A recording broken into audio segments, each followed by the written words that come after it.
Assalamualaikum warahmatullahi wabarakatuh. Apa kabar pemirsa Banten TV? Senang sekali saya Lilik Nurwatunima kembali menjumpai Anda dalam program Dialog Khusus kali ini bersama Disperindak Provinsi Banten. Kita ulas atau kita angkat tentang dampak perang dagang dunia dan upaya stabilisasi harga dalam rangka pengendalian inflasi. Kita tahu pemirsa, berdasarkan data Badan Pusat Statistik atau BPS Provinsi Banten pada April lalu 2025 terjadi inflasi year on year sebesar 1,95% dengan indeks harga konsumen atau IHK sebesar 108,47. Kemudian pemirsa, pengendalian harga barang dan jasa juga penting dilakukan tentu saja dalam menekan laju inflasi sebab saat ini situasi global masih dinamis. Dan perang dagang antara Amerika Serikat dan juga Tiongkok memang tensinya tidak setinggi beberapa waktu lalu, tapi saat ini pemirsa, Presiden Amerika Serikat kembali memicu ketegangan perdagangan pada Jumat 23 Mei kemarin, mengancam akan memberlakukan tarif sebesar 50% terhadap semua barang yang dikirim ke Amerika Serikat dari Uni Eropa. Apa dampaknya untuk Provinsi Banten sendiri? Kemudian apa upaya stabilisasi harga dalam pengendalian inflasi? Bersama saya sudah hadir sejumlah narasumber. Kita sapa terlebih dahulu Kepala Dinas Perindustrian dan Perdagangan Provinsi Banten, Bapak Bambang Suharso. Assalamualaikum Pak. Waalaikumsalam warahmatullahi wabarakatuh. Apa kabar Pak? Alhamdulillah Mbak Lili. Terima kasih sudah hadir di studio Banten TV Pak. Sama-sama, makasih. Baik, kemudian juga sudah hadir Wakil Ketua Komisi 2 DPRD Provinsi Banten, Bapak Musa Weliansah. Assalamualaikum Pak. Waalaikumsalam warahmatullahi. Ini apakah yang pertama kalinya ke studio Banten TV? Alhamdulillah saya udah yang kedua kali. Oh, yang kedua kali. Ya. Terima kasih Pak sudah hadir kembali ya. Baik, kemudian kita juga sudah undang akademisi Untirta yang juga Kepala LPPM Untirta, Profesor Mutia. Assalamualaikum Prof. Waalaikumsalam. Selamat siang semuanya. Sehat? Alhamdulillah sehat. Dan tentu saja tetap semangat ya. Amin. Mengawali perbincangan ini saya mau ke Prof Mutia terlebih dahulu barangkali. Saya ingin Prof menjabarkan terlebih dahulu bagaimana situasi perang dagang saat ini. Oke, baik, terima kasih. Kalau bicara tentang perang dagang saat ini lagi seru ya.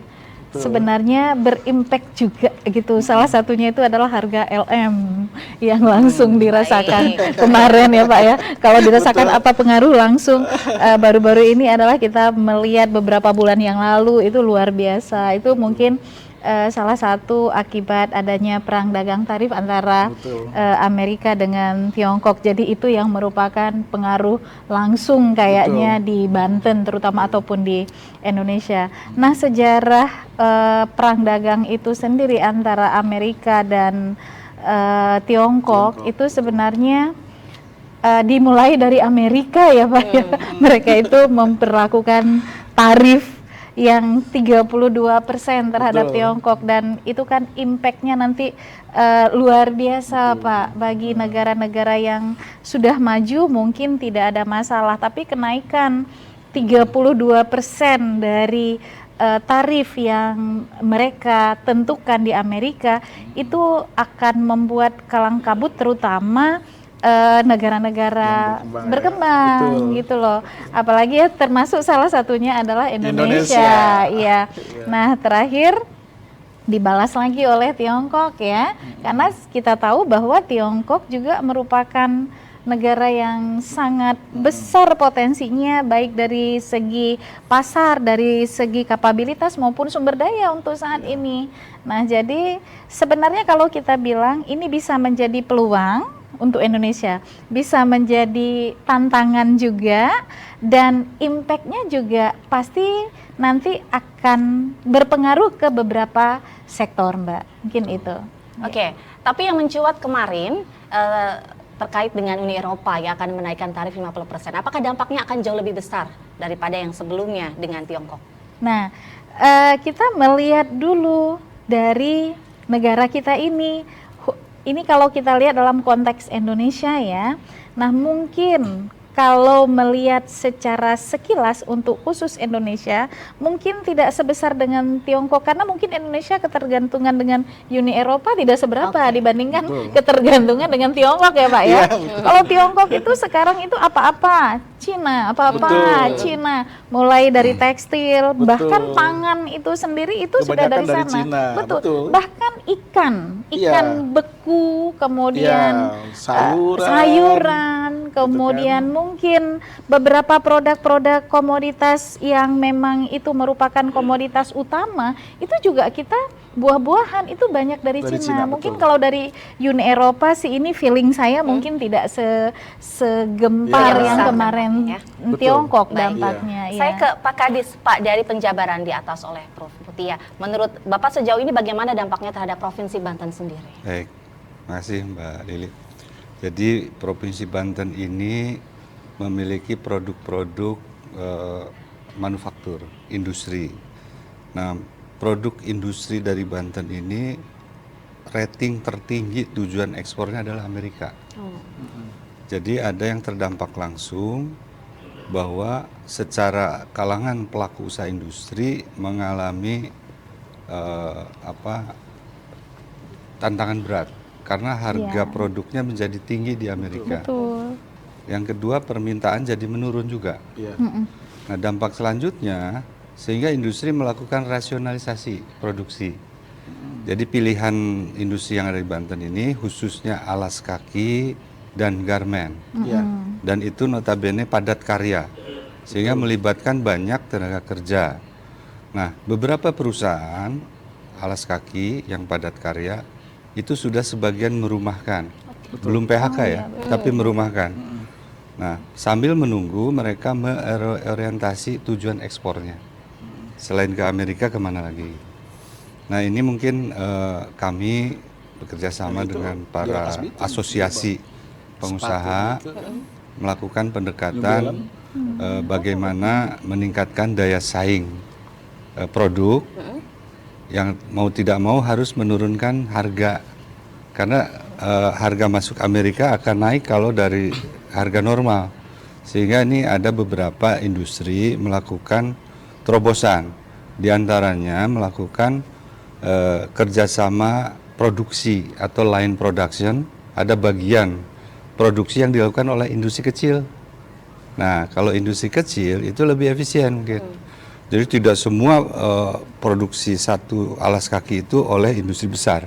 Bisa dilakukan sebagian-bagian produksi oleh industri kecil.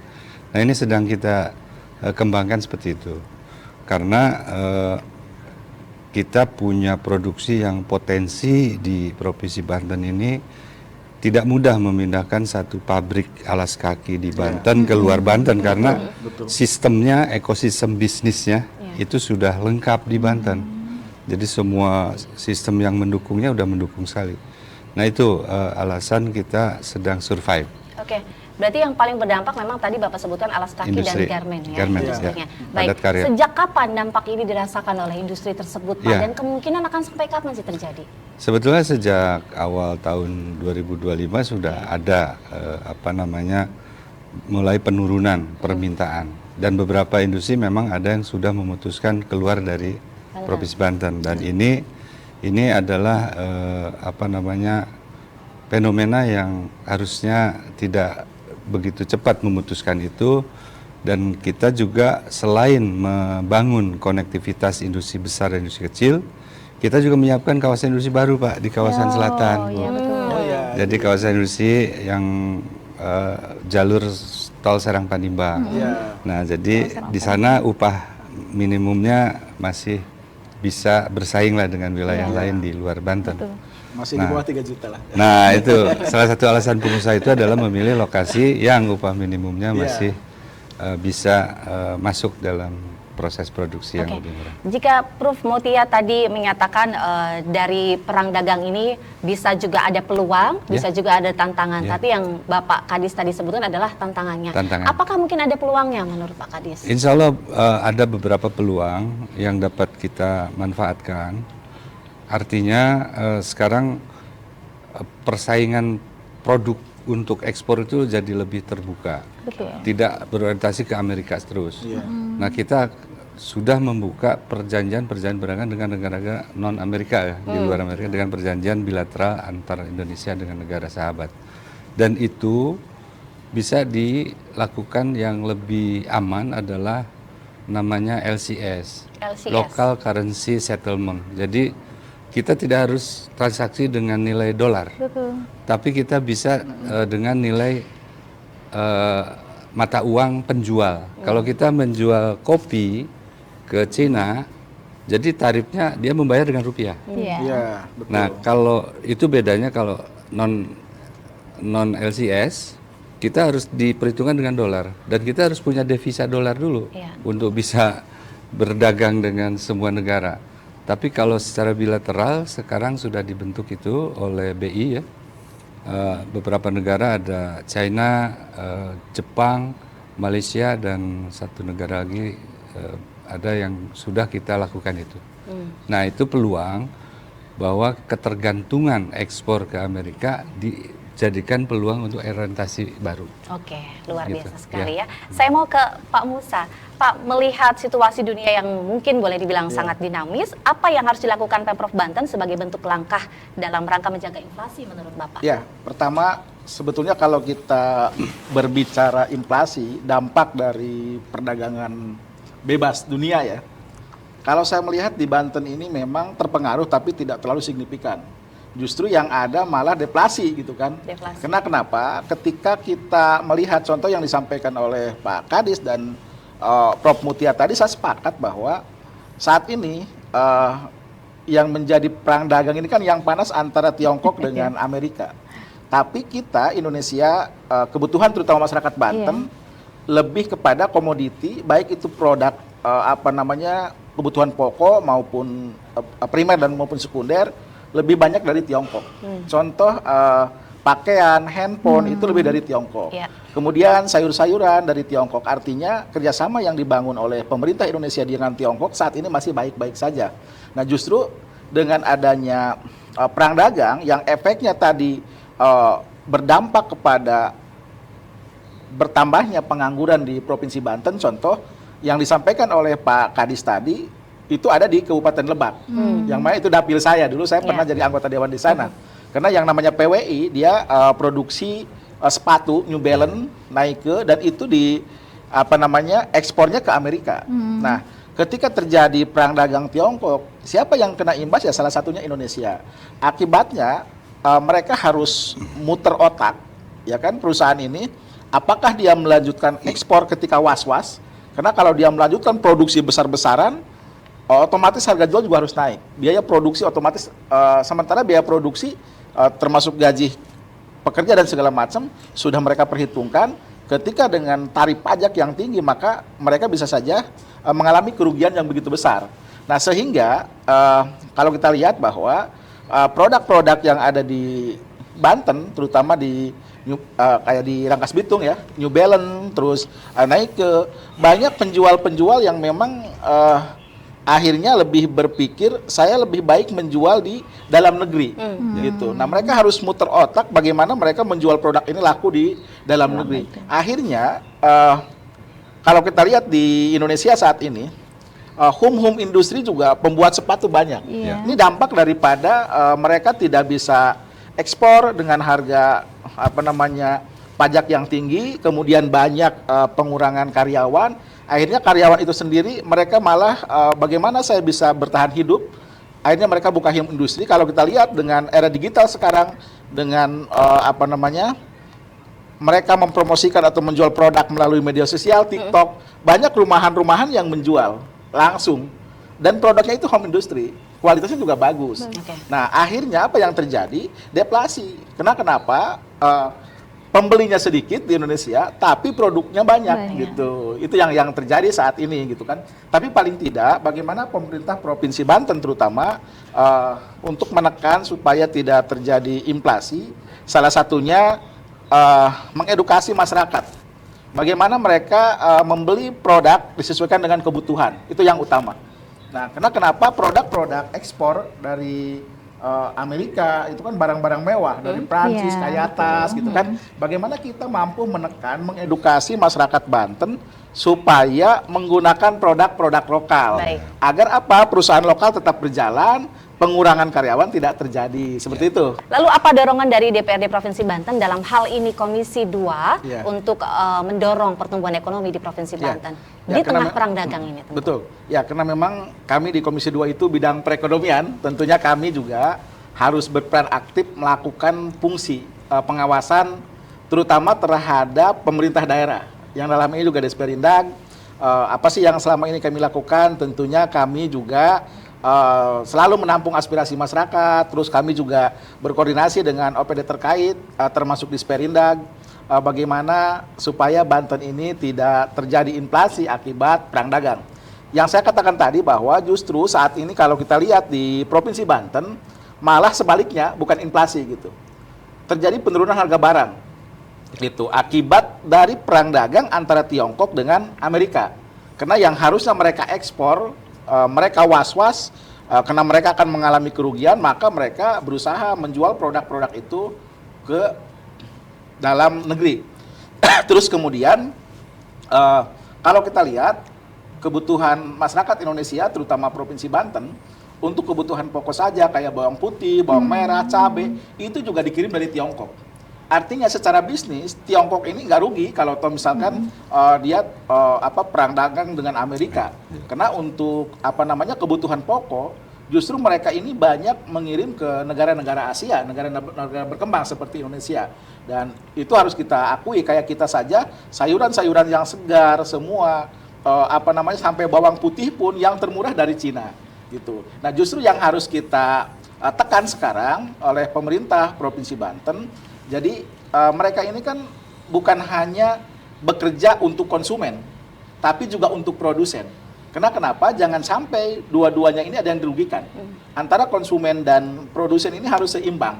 Jangan sampai kemudian harga turun, kemudian perusahaan itu bangkrut, ya kan, tidak bisa menggaji karyawan, artinya akan terjadi pengangguran. Nah, sebaliknya ketika terjadi inflasi, harga melambung naik, yang rugi adalah konsumen. Artinya tugas pemerintah adalah kami mengawasi di DPRD Provinsi Banten bagaimana stabilitas ini terjaga. Bagaimana peran Disperindag, pemerintah daerah dalam hal ini Pak Gubernur bisa menstabilkan harga yang menguntungkan kedua belah pihak antara konsumen dan produsen. Itu. Alhamdulillah selama ini kita lihat pemerintah Provinsi Banten konsisten mengawal persoalan yang terjadi saat ini di masyarakat, baik di tingkat konsumen maupun di produsen. Seperti yang disampaikan oleh Pak Kadis di Disperindag tadi, mereka berusaha semaksimal mungkin agar pabrik-pabrik atau industri-industri yang ada di Banten jangan sampai pindah dari Banten hanya karena upah yang tinggi atau hanya karena mereka tidak bisa ekspor. Justru pemerintah Provinsi Banten untuk menjaga inflasi ini harus mampu menarik para inspektor untuk investasi di Provinsi Banten. Salah satunya tadi yang disampaikan oleh Pak Kadis untuk kawasan industri itu ada di wilayah Kabupaten Lebak dan nanti meluas juga ke Pandeglang Selatan. Artinya kalau di dua kabupaten ini dengan upah minimumnya rendah di bawah 3 juta, kemudian Pandeglang juga, saya kira ini bisa menarik para investor dan ini juga untuk mengurangi perang dagang. Ketika memang kita butuh apa sih? Kita butuh produk-produk yang memang higla untuk kalangan masyarakat ekonomi yang menengah ke atas, misalkan handphone, iPhone dan segala macam. Kenapa tidak investor yang ada di Tiongkok atau di Amerika kita tarik untuk berinvestasi di Banten sehingga mereka bisa menjual produk langsung itu di Provinsi Banten. Itulah langkah yang harus dilakukan oleh pemerintah Provinsi Banten. Tentunya kami di DPRD berbagai upaya. Salah satunya apa sih yang harus kami bantu? Perlukah membuat peraturan daerah gitu kan? Kalau memang itu memungkinkan, tugas kami sebagai lembaga legislasi atas nanti usulan dari Disperindag, atas usulan dari Gubernur, kami selalu siap. Oke, Perda terkait menjaga inflasi maksudnya Pak? Ya, kalau memang itu diperlukan, ya kenapa tidak dibuat gitu kan? Nanti Pak Kadis bisa mengusulkan, belum ada kita perda Pak Kadis ya? Belum. Nah, kita kan belum punya perda terkait inflasi. Nah, bisa saja nanti ini inisiasi dari Gubernur Banten melalui Disperindag mengusulkan kepada kami Komisi 2 DPRD, kemudian kami akan mengusulkan ke Bapemperda. Kalau toh tidak, kalau memang ini harus dibentuk, bisa saja nanti inisiasi kami yang mengusulkan langsung dari DPRD. Karena Perda ini kan bisa diusulkan oleh pemerintah daerah, Perda ini, atau oleh kami di Komisi 2. Maka selama ini sih kami melihat masih stabil. Tapi kalau suatu saat diperlukan, saya kira perlu memang kita memiliki peraturan daerah gitu kan. Karena untuk menjamin konsumen dan produsen melalui Perda inflasi itu. Kita tanya langsung sama Pak Kadisnya. Pak Kadis, sudah perlukah Perda itu? Baik, ya, makasih Mbak. Jadi ada sisi strategi ya, strategi kebijakan untuk mengantisipasi inflasi. Ini paralel juga dengan strategi peningkatan investasi dalam rangka meningkatkan ekonomi daerah. Tadi itu paralel. Jadi kalau jadi sumber pendapatannya dibangun, diperkuat, diperbanyak melalui investasi. Tapi pengelolaan sumber daya yang ada supaya efektif dalam pengendalian inflasi juga harus diatur melalui peraturan. Ya. Nah, peraturan yang ada saat ini ada dua, Bu, sebetulnya Pak Musa. Jadi ada peraturan daerah tentang ketahanan pangan ada. Oke. Yang kedua, peraturan daerah yang membentuk badan usaha milik daerah sektor agrobisnis, yaitu sekarang udah ada PT Agrobisnis Banten Mandiri. Dengan dua perda itu sebetulnya sangat mungkin Banten mengelola sumber dayanya dalam rangka pemenuhan kebutuhan pokok di masyarakat Provinsi Banten. Melalui BUMD itu. Melalui BUMD. Nah, penguatan sisi produksi ada di ketahanan pangan. Hasil produksi dikelola dan didistribusi melalui BUMD. Sebetulnya. Nah, ketika inflasi tinggi atau kelangkaan terjadi, memang dibutuhkan beberapa langkah-langkah strategis. Itu sifatnya emergensi. Memang ada sih ketentuan untuk subsidi misalnya. Misalnya ada barang langka sehingga mahal. Nah, itu supaya murah di pasar mungkin dilakukan subsidi. Nah, ini sebetulnya dari Komisi 2 dukungan sudah masif ya. Dari tidak hanya indak di hilir tapi di hulunya juga. Nah, teman-teman di Dinas Pertanian, Kelautan, Koperasi itu juga sama. Kita kompak nih di Komisi 2, Pak. Alhamdulillah, hulu hilirnya kompak. Jadi sampai saat ini betul tidak ada inflasi, malah deflasi. Nah, inflasi terjadi ketika Lebaran. Biasanya. Maret ya, puasa Maret, tanggal 1 Lebaran. Hari-hari besar ya, Nah, Pak ya? April tuh masih naik harga. Ternyata kenaikan pun itu akibat salah satunya ya, dari tarif listrik yang tadinya tarif dasar 50% menjadi normal di April. Nah, sehingga ada kenaikan inflasi. Nah, tapi di bulan Mei itu kembali normal. Nah, cuma hati-hati. Deflasi di Mei ini menjelang Idul Adha. Nah, itu dia. Nah, jadi fluktuasi inflasi itu paralel atau seiring dengan permintaan bahan pokok di musim haji dan Lebaran Idul Fitri. Itu siklus tahunan. Nah, supaya stabil tadi melalui regulasi dan strategi tadi. Strategi di sektor. Tapi untuk saat ini mungkin sudah cukup dengan dua perda tadi yang Bapak sebutkan ya. Paling tidak. Iya, tadi betul sih amanatnya saya tangkap ketika situasi emergensi ya. Kan emergensi itu bisa saja tadi kebutuhan kepastian bahwa kita mengeluarkan subsidi itu dijamin oleh perda. Itu lebih stabil, lebih meyakinkan. Sementara kita masih melalui kebijakan-kebijakan parsial situasional emergensi aja. Nah, itu bisa dilakukan ketika memang terjadi kelangkaan dan kemahalan. Kalau stabil ya tidak. Baik, saya kembali lagi ke Prof. Mutia. Ke dampak perang dagang tadi yang di awal Ibu jelaskan ada peluang dan tantangan. Kalau Pak Kadis menyebut tadi salah satu peluangnya adalah persaingan produk ekspor terbuka yang mungkin akan ekspor ke non-Amerika. Apakah menurut Prof ini menguntungkan bagi kita, khususnya di Provinsi Banten? Iya, memang kalau kita melihat ini, kalau kita bandingkan Indonesia dengan Tiongkok ya, jadi sebenarnya bisa menjadi ancaman, bisa jadi juga peluang. Kalau ekspor, kalau memang kita bisa meningkatkan daya saing produk kita, kemudian SDM-nya bagus, produk-produk sesuai dengan standar, nah itu peluang yang luar biasa. Tapi ancaman juga, karena itu produk-produk Tiongkok itu kebanyakan produk itu mereka berbasis riset sebenarnya, Pak. Nah, makanya karena memang produk mereka itu berbasis riset, karena kami melihat dari sisi perguruan tinggi, nah jadi memang mereka itu nilai jualnya itu lebih bagus, kemudian bisa diterima, kemudian berkelanjutan. Contohnya misalnya barang-barang elektronik dari Cina, kayaknya sulit itu untuk mengalahkan. Mungkin kita bisa cek ya Mbak ya, dari ujung rambut sampai ujung kaki kita pakai itu semuanya made in China, made in China, made in China. Kita konsumen semua orang Indonesia. Konsumen Negara semua. konsumen gitu. Iya. Nah, yang ditakutkan nanti itu adalah akan terancamnya produk-produk UMKM kita, apalagi di Banten. Di Banten itu ada produk tekstil ya Pak ya, di beberapa titik, kemudian juga sepatu seperti Bapak bilang yang memang itu adalah semua industri-industri padat karya. Nah, kalau seperti itu maka akan dikhawatirkan justru nanti akan ancaman itu adalah mungkin akan terjadi pengangguran. Kalau misalnya terlalu banyak masuk barang dari luar, yang namanya permintaan konsumen kita nggak bisa tekan, ayo dong beli produk yang dalam negeri aja, enggak. Yang namanya konsumen pasti akan mencari itu adalah yang murah dan yang bagus. Nah, jadi siapa yang kuat bersaing?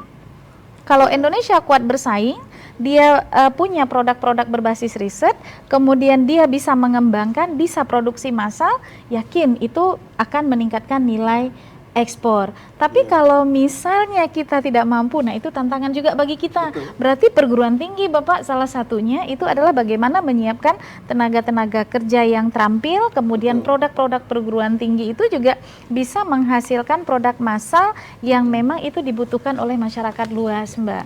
Jadi kalau misalnya kita mampu untuk ekspor, wah itu memang pasti itu akan sangat berdampak ke kita. Tapi kita juga nggak bisa melihat dari sisi ekspor dan kita juga harus pesimis dengan keadaan kita sekarang. Seperti tadi Pak Kadis bilang, toh juga sebenarnya kita potensinya sangat banyak loh di Banten. Iya. Ya, tinggal kita mengedukasi, kemudian mungkin secara terus-menerus, kemudian juga berhasil kita mengidentifikasikan produk-produk lokal yang memang punya nilai jual yang tradable. Nah, kemudian itu kita siapkan, kemudian juga mungkin nanti aturan dari yang akan dikawal oleh pihak DPRD ya Pak ya.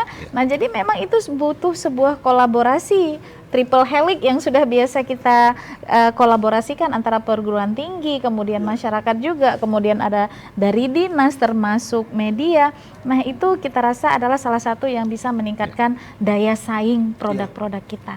Oke, saya ke Pak Kadis. Pak, di Banten sendiri kalau tidak salah ada beberapa komoditi yang memang diekspor ke luar negeri, kayak misalnya jahe merah, gula aren, betul ya? Tenun baduy. Nah, bagaimana perkembangannya dan dampaknya saat ini menurut Bapak? Alhamdulillah, ini perkembangan yang sangat positif di tengah-tengah peperangan dagang ini ya. Jadi di Banten ini ada 3 komoditi yang mengalami permintaan tinggi. Yang satu coklat, bubuk coklat ya, cocoa powder. Nah, cocoa powder itu proses dari biji coklat menjadi serbuk. Dan ada produk yang lainnya seperti minyaknya dan lain-lain. Nah, saya setuju tadi disampaikan Pak Ibu Prof, kita perlu ada sentuhan riset. Karena kalau cocoa powder itu baru produk primer ya Pak, basic gitu, industri hulu. Nah, bisa saja kalau selanjutnya itu mungkin ada lagi ekstrak-ekstrak yang lain yang sebetulnya nilai harga coklat itu akan lebih tinggi. Betul. Nah, itu membutuhkan riset. Diversifikasi. Tapi saat ini luar biasa, dia ranking di triwulan 1 2025 coklat itu menduduki ranking pertama. Setelah itu baru alas kaki, garment gitu ya. Kalau coklat sendiri di mana Pak? Padahal kita bukan perkebunan coklat ya. Nah, itulah uniknya perdagangan.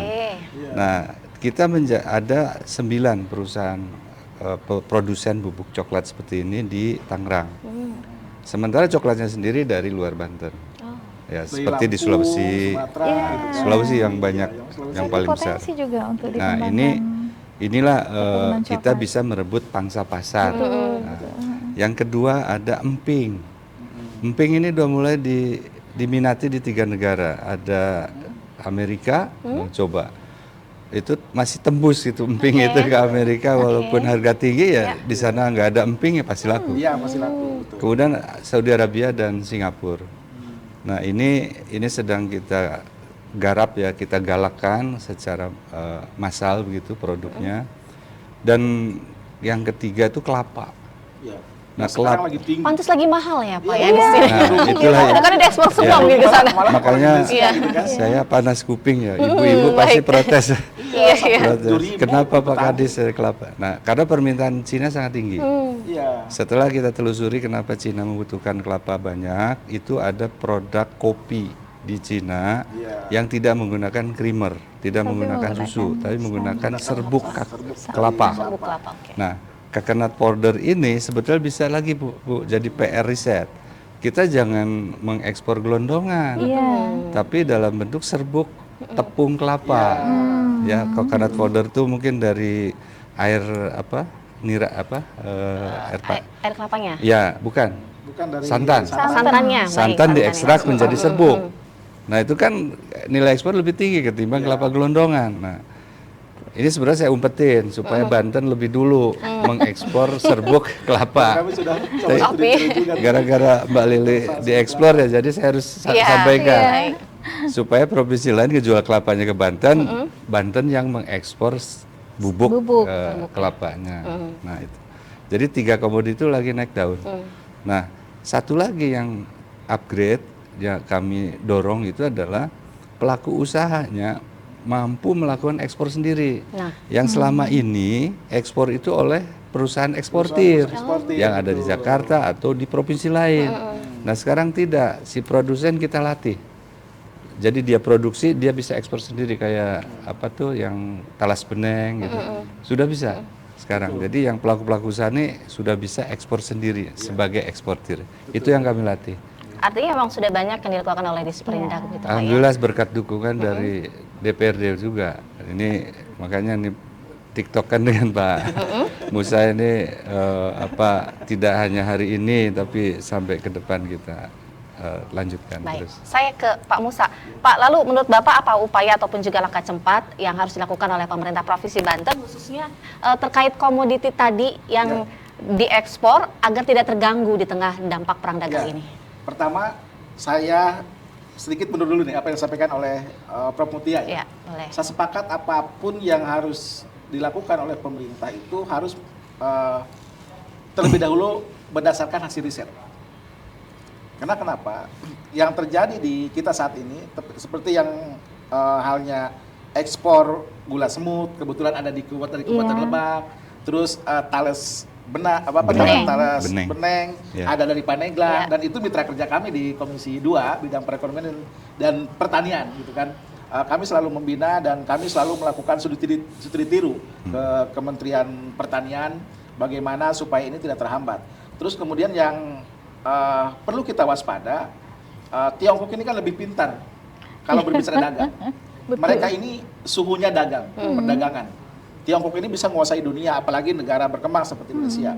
Contoh hari ini kita konsumen di Indonesia kewalahan dengan harga kelapa yang tinggi, sementara kebutuhan di dalam negeri sendiri itu sangat besar. Karena rumah makan membutuhkan santan, masyarakat juga membutuhkan santan. Sementara produksi kelapa di kita ini berkurang. Iya. Maka dengan melalui riset nanti kajian-kajian yang memang lebih strategis lagi, bagaimana pemerintah Provinsi Banten bisa mengembangkan gitu kan kawasan pertanian terpadu di beberapa daerah untuk pengembangan misalkan kelapa Iya, dan lain-lain. kakao. Ini yang sangat penting. Iya. Jangan sampai kita berbicara ekspor, tapi di sisi lain dari kelapanya kita memang ekspor. Oh, iya. Siapa yang diuntungkan hanya segelintir orang, petani yang punya kelapa saat ini. Tapi yang jadi korban adalah konsumen Ya. yang ada di dalam negeri. Terus di sisi lain, ketika barang Indonesia ini melimpah seperti tadi akibat Tiongkok misalkan kita barang-barang impor seperti sayuran, tomat Bayangkan petani tomat yang ada di Banten, yang ada di Wonosalam, misalkan yang ada di Malingping, yang ada di Sumur, yang memang itu kawasan-kawasan pertanian seperti yang ada di Paneglang, sama sekali tidak merasakan keadilan dengan harga tomat yang begitu jatuh. Iya. Karena kalah dengan harga tomat yang diimpor yang kita ambil dari Tiongkok misalkan. Terus kemudian buah-buahan, jeruk, terus bawang putih. Di kita ada pertanian Provinsi Banten itu bekerja sama dengan kelompok itu penanaman bawang putih sama bawang merah yang ada di Kabupaten Serang, termasuk cabai. Tapi kan harga jualnya jatuh. Iya. Karena kenapa? Lebih murah dari Tiongkok ketimbang dari yang ada di Provinsi Banten. Nah, ini yang harus diwaspadai. Artinya pemerintah Provinsi Banten harus bisa menstabilkan itu. Jadi jangan sampai barang bebas masuk ke Banten. Makanya dengan langkah Pak Kadis ini sering cerita, dia suka sidak ke pasar-pasar, jangan sampai bawang putihnya kebanyakan. Karena kalau kebanyakan kan yang ada, kasihan produk-produk lokal kita. Jangan sampai cabai dari Tiongkok bebas masuk dengan tomat misalkan. Ini kan hal sederhana yang memang harus segera diatasi oleh pemerintah Provinsi Banten. Karena harus kita akui bahwa BUMD yang sudah ada di Banten, sampai hari ini belum bisa memberikan efek yang positif untuk pertumbuhan ekonomi di sektor pertanian terutama. Gitu. Harusnya kan BUMD ini bisa merangkul para kelompok tani bekerja sama bagaimana lahan-lahan tidur, lahan-lahan yang ada bisa dimanfaatkan untuk pertanian. Bagaimana pemerintah Provinsi Banten mampu memberikan spirit, memotivasi petani untuk menjadi toh petani gitu, bukan buruh tani. Nah, yang ada di Banten ini saat ini kebanyakan buruh tani, Prof. Iya, Ini yang harus kita segera ambil solusi, tentunya melalui riset tadi, supaya kita juga tidak salah kaprah gitu kan. Yang diuntungkan malah Tiongkok. Nah, dengan perang dagang ini, sadar atau tidak bahwa kita ini dijajah. Gitu. Dijajah, barang kita dibeli mahal, tapi yang rugi masyarakat kita. Contoh kelapa. Di sisi lain mereka produk-produk Tiongkok dibeli, dibutuhkan oleh rakyat Indonesia karena harganya lebih murah. Gitu. Artinya kan tidak adil, tidak balance. Artinya ekspor dan impor ini harus balance kan gitu, sama-sama menguntungkan. Baik, saya mau ke Pak Kadis kembali. Pak, apa saja yang sudah dilakukan Dinas Perindustrian dan Perdagangan untuk menjaga stabilitas terutama di dunia perindustrian dan perdagangan? Ya, sebetulnya kita Banten itu punya posisi yang sangat strategis. Dalam percaturan ekspor impor, dalam percaturan perdagangan dunia, kita ada peran, kita bisa menjadi outlet ekspor maupun impor yang besar. Karena kita ada pelabuhan Ciwandan, ada pelabuhan Krakatau Bandar Samudra, ada pelabuhan Merak Mas, ada pelabuhan udara Soekarno-Hatta. Kita belum lama menyaksikan Tanjung Priok yang macet panjang ya. Nah, sebetulnya itu gejala bahwa semua barang ekspor satu pintu ke Priok. Sebetulnya sarana prasarana pendukung yang ada di pelabuhan di Banten itu sangat mendukung untuk menjadi pintu keluar ekspor. Nah, ini mungkin dibarengi tadi ada pendekatan yang sudah kita lakukan, sisi produksi dan sisi distribusi. Ada dan terakhir regulasi. Nah, pendekatan sisi produksi tadi kita hulu hilir sudah berjalan, sebetulnya tinggal menguatkan bahwa kita ini produsen yang surplus di beras, bahwa kita ini banyak produk-produk unggulan yang tadi berpotensi seperti yang saya sampaikan tadi, ada coklat, ada kita tuh bisa selaku produsen loh ya. Produsen itu bisa produk hasil pertaniannya bisa juga sampai ke hulunya, on farmnya atau pertaniannya gitu. Nah, itu kita potensinya banyak dan kami di Provinsi Banten sudah melakukan koordinasi yang panjang dari mulai kebun sampai ke pelabuhan ekspor. Bea cukai, balai karantina perikanan, kemudian teman-teman di kelompok tani, termasuk aspek dukungan tanah dari perhutani segala macam sudah saya lakukan dari Dinas Pertanian, Dinas Perindak.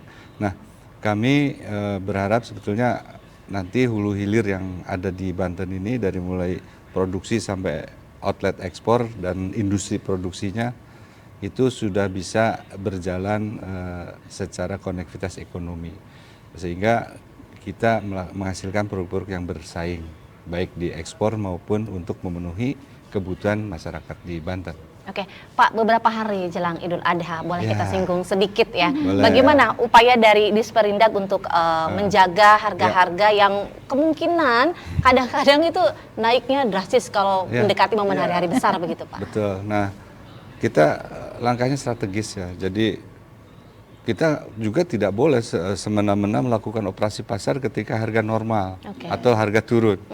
Nah, jadi kita akan melakukan pelaksanaan intervensi harga pasar ketika ada anomali harga. Dalam hal ini di bulan terakhir ini memang yang baru terlihat ininya adalah minyak kita. Minyak kita. Nah, minyak kita sudah kita lakukan pendekatan bahwa di kita ada produsen minyak sebetulnya, yaitu di Bojonegara PT Wilmar dan di Ciwandan PT Selago. Dan itu keduanya memproduksi minyak kita. Nah, Pak Gubernur sudah bertemu langsung, pihak produsen akan menggelontor minyak kita ke Banten melalui distributor tingkat satunya itu Bulog. Karena memang aturan yang dikeluarkan oleh Kementerian Perdagangan, distributor tingkat satunya Bulog. Nah, distributor tingkat duanya itu adalah BUMD. Yang sudah berjalan itu di BUMD Provinsi, PT ABM, BUMD Kabupaten Serang itu ASB, dan BUMD di Tangerang. Jadi udah ada 3 BUMD sebagai distributor tingkat 2. Dari tingkat 2 langsung ke pengecer. Nah, pengecer baru ke konsumen. Alhamdulillah ini sudah ada penurunan harga. Jadi kita sudah tanggulangi ya untuk harga-harga komoditi yang mengalami kenaikan atau tidak turun-turun menuju harga HET, harga eceran tertinggi. Untuk komoditi lain, alhamdulillah sampai saat ini tidak ada kenaikan. Untuk beras kita surplus malah, ya, baik, posisinya sangat baik. Secara nasional juga stok 3,7 ton, 3,7 juta ton, itu rekor ya. Seandainya kita ekspor pun itu bisa, karena itu termasuk kategori surplus. Juga tersenyum Pak ya. Alhamdulillah. Kebijakan Pak Prabowo gitu kan. Petani pun tersenyum karena Tersenyum dengan harga 6.500 kan di harga petani acuan ya, petani sangat luar biasa. Nah, itu dan itu jadi ketergantungan kita impor dibalik sekarang. Iya. Produksi surplus. Betul. Yang kedua juga sama tadi, bawang putih yang selama ini impor juga di Banten kita uji coba untuk tanam. Jadi kami di Disperindak kan di hilir. Itu sudah kita dengan baik menginformasikan ke teman-teman produsen di sektor hulu. Produsennya gitu. Nah, karena informasi ini penting. Pasar butuh apa? Pertanian memproduksi sesuai kebutuhan pasar. Nah, itu termasuk siklus tadi. Siklus lebaran haji, akhir tahun itu kan. Itu harus sudah panen pada saat itu. Berarti panennya kapan, tanamnya kapan. Nah, itu penjadwalan itu harus sudah diatur. Oke, saya ke Prof. Mutia. Kalau menurut Prof, apa sih yang harus dilakukan pemerintah Provinsi Banten untuk menghadapi hari raya besar ini, khususnya Idul Adha? Oke, baik. Menurut pantauan, karena selain akademisi ini kan ibu-ibu juga mewakili ya Pak betul, ya. saya juga Bu. Biasa beli bumbu Bu ya. Iya, biasa beli bumbu. Jadi sebenarnya nggak ada yang perlu dikhawatirkan kalau di Banten dengan hari-hari besar. Kenapa? Kadang-kadang seni juga pada saat orang berebut beli bawang, beli cabe, itu inflasi itu kan jangka pendek. Dan inflasi yang diakibatkan oleh permintaan nggak perlu dikhawatirkan sesaat. Kenapa? Karena dia akan mencapai titik equilibrium terbaru setelahnya. Justru yang perlu dikhawatirkan atau perlu penanganan dari DPRD atau misalnya kebijakan-kebijakan pemerintah itu adalah kalau misalnya inflasi itu akibat produsen. Nah, itu yang impact-nya jauh lebih luas. Tapi kalau dari konsumen tidak ada yang perlu dikhawatirkan. Sekarang fine-fine aja sebenarnya. Di Banten ini alhamdulillah kalau untuk ketahanan pangan insya Allah sangat bagus. Kenapa? Karena kita adalah daerah transit dari Lampung. Ini sangat potensial kita di Banten. Jadi kalau misalnya Lampung merupakan salah satu lumbung pangan, nah kita kena Banten itu adalah salah satu, mereka kan memasarkan pertama itu Di pisang Banten dan malah kan. sebagainya ke Banten ya Pak Pasar ya. kita di Tangerang kan Iya, Banten. termasuk hewan ternak Iya, ke sini dulu. betul. Nah, kemudian daerah-daerah penyangga lainnya seperti misalnya Pangandaran, Sukabumi, Iya. kemudian daerah-daerah selatan. Jadi Iya. nggak ada masalah dengan ikan segala macam ya, alhamdulillah sebenarnya sampai saat ini itu adalah berlimpah. Jadi kalau menurut saya, menurut kita sekarang melihat fine-fine aja, nggak perlu terlalu dikhawatirkan kalau Iya, iya. menjelang Idul Fitri, Fitri, Idul Idul Adha, Adha, iya. Ramadan. Kenapa? Iya. Bagi masyarakat seperti kami-kami ini, itu juga kok ajang sesuatu yang momen seperti yang ditunggu-tunggu gitu loh. Justru kalau anteng-anteng aja di saat Hari Raya Idul Adha, ini jadi nggak lebarannya ya? Bener ya Pak? Kapan Nggak ada lebarannya? rasanya begitu Nggak ada ya. rasanya, nggak ada Ada sensasi. tantangan gitu Pak. Baik, kita sudah berada di penghujung. Saya minta closing statement dari para narasumber. Mungkin dimulai dari Pak Musa terlebih dahulu closing Ya. statementnya, boleh Pak, singkat Baik, saja. terima kasih. Banten ini daerah yang sangat subur dan penyangga ekonomi nasional bisa jadi ya, karena memang transit tadi dari Sumatera dan dari Jawa Barat pun ketika ke Sumatera pasti ke Banten. Tapi paling tidak masyarakat Banten bagaimana bisa sejahtera, tentunya saya mengajak kepada masyarakat Banten bukan hanya menjadi konsumen, tapi harus menjadi produsen Iya. di sektor pertanian. Kita punya lahan yang begitu luas, Banten daerah yang subur, sayang kalau tidak dimanfaatkan. Mengatasi pengangguran tentunya bagaimana para petani juga bukan hanya kaum tua, tapi juga petani-petani milenial tentunya harus punya semangat, itu harus punya cita-cita untuk menjadi petani dari mulai masa muda. Itu Baik, saja. luar biasa. Terima kasih Pak Musa. Berikutnya Prof, silahkan closing statementnya singkat saja boleh. Pertama itu adalah apa yang harus dilakukan oleh semua kita ini adalah pertama bersyukur. Terutama yang sudah bekerja, bekerjalah dengan baik. Betul. Bekerjalah dengan produk yang seproduktif mungkin gitu loh. Nah, kemudian yang kedua, tetap gali potensi kita, tetap membangun kreativitas, karena sebenarnya kita nggak usah lah melihat pasar luar. Pasar di Banten, pasar Indonesia itu sangat besar. Jadi tergantung kreativitas, bagaimana kita bisa meng-create itu semua. Insya Allah Indonesia akan baik-baik aja, khususnya Banten akan baik-baik saja. Kemudian yang ketiga, potensi yang sudah ada di Banten, perlu ada integrasi, perlu ada kolaborasi, kemudian sinergi dengan berbagai pihak di Provinsi Banten. Kayaknya yakin, insya Allah kita itu akan bisa menghadapi ini semua, Mbak. Itu aja mungkin. Terima Semuanya kasih. akan baik-baik saja begitu ya Insya Prof Allah. ya. Kuncinya berintegritas. Terakhir Pak Kadis silahkan. Ya, satu aja, sebagai konsumen di Provinsi Banten, jadilah konsumen cerdas. Ya. Jadi belilah produk dalam negeri dalam menghadapi situasi perang dagang Jangan jadi dunia. konsumen latah. Nah, kalau sebagai produsen, mulai dari skala kecil. Ya. Betul. Penuhilah. Kalau udah bawang mah ibu-ibu tanam aja sih, misalnya cabai sebisa mungkin gitu ya. Pengalaman rumah. Jadi baik secara konsumen, sebagai konsumen maupun produsen, kita lakukan hal-hal yang sifatnya produktif, efektif, efisien, dan menjadi konsumen yang cerdas dalam hal memilih produk kebutuhan sehari-hari. Saya kira itu, makasih. Baik, terima kasih Pak Kadis, terima kasih Pak Musa, dan terima kasih Prof Mutia. Dan pemirsa, demikian dialog khusus bersama Disperindak Provinsi Banten. Saya Lilik Huluwatunima dan kru yang bertugas mohon pamit. Wassalamualaikum warahmatullahi wabarakatuh. Waalaikumsalam warahmatullahi wabarakatuh.